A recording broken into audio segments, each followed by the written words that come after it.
let's think why we would have an oil filter in the first place. Well, the main reason is to remove the foreign bodies and impurities, and this stops erosion of our engine components occurring.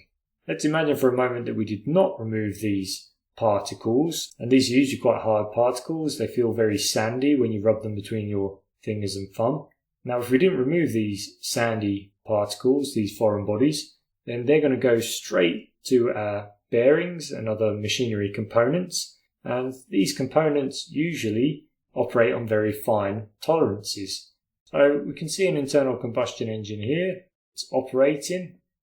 And if we go down, we can actually see on the side that we have an oil filter. The oil filter is this cylindrical object mounted onto the side of the engine.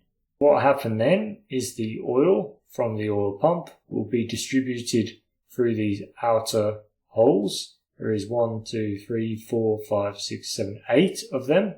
And the oil will enter through those holes and into the filter. The oil outlet is actually the center hole, this hole in the middle. This is actually an anti-drain valve. You can think of it as being similar to a non-return valve. The oil pressure is going to push against the anti-drain valve, this black rubber type flexible material, and the oil is going to cause the black rubber piece to extend out to about here. So it's going to move across this way, and the oil will be allowed to flow in to the oil filter. Let's have a look also at the O-ring, because as we screw it onto the engine, obviously we don't want metal just seating on metal because we'll get oil leaks. And in order to get around this problem, we have an O-ring.